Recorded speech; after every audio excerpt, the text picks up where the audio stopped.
আসসালামু আলাইকুম। আজকে আরও একটা নতুন ভিডিও নিয়ে হাজির হলাম। তো আজকে আমি কচুরমুখী রান্না করবো ইলিশ মাছ দিয়ে, সেটা আপনাদের সাথে শেয়ার করছি। তো এখানে আমি কাঁচামরিচ, পেঁয়াজ, রসুন বেটে নিয়েছিলাম। তো আমরা যেহেতু খুলনার মানুষ, আমরা কিন্তু কাঁচামরিচের তরকারি এটা বেশি পছন্দ করি।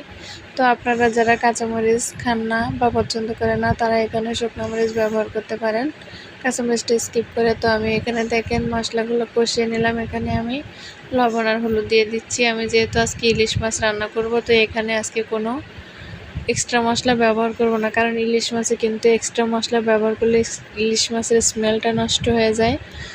তো দেখেন আমি মশলাটা কষিয়ে নিয়ে এখানে মাছগুলো দিয়ে দিলাম। দেন আলতো হাতে মাছগুলো একটু কষিয়ে নিচ্ছি। ইলিশ মাছ কিন্তু খুবই নরম মাছ, এখানে খুব সাবধানতার সাথে মাছটা কষাতে হবে। তো মাছটা কষানো শেষ, আমি মাছটা উঠিয়ে নিয়ে এখানে কচুরচুরিগুলো দিয়ে দিলাম। দেন সুন্দর করে কষিয়ে নিলাম। কষিয়ে নিয়ে এখানে দিয়ে দিচ্ছি পরিমাণ মতো পানি। তো পানিটা দিয়ে আমি খুন্তির সাহায্যে নেড়েচেড়ে সব কিছু মিশিয়ে দিয়ে ঢেকে দিয়ে রান্না করব কচুরচুরিটা সিদ্ধ পর্যন্ত। তো দেখেন আমার কচুরচুরিটা কিন্তু সিদ্ধ হয়ে গেছে। এখন আমি এখানে দিয়ে দিচ্ছি মাছগুলো। তো মাছগুলো দিয়ে আমি আলতো হাতে একটু নেড়েচেড়ে মিশিয়ে দিয়ে রান্না করবো 5 মিনিট। তো 5 মিনিট পরে দেখেন আমার রান্নাটা কিন্তু শেষ। ফাইনাল লুকটা এরকম হয়েছিল, দেখতে যেরকম হয়েছিল খেতে কিন্তু খুবই মজা হয়েছিল। তো কে কে ইলিশ মাছ কচুরচুরি খেতে পছন্দ করেন অবশ্যই কমেন্টে জানাবেন। আজকের মতো এখানে শেষ করছি। আল্লাহ হাফেজ।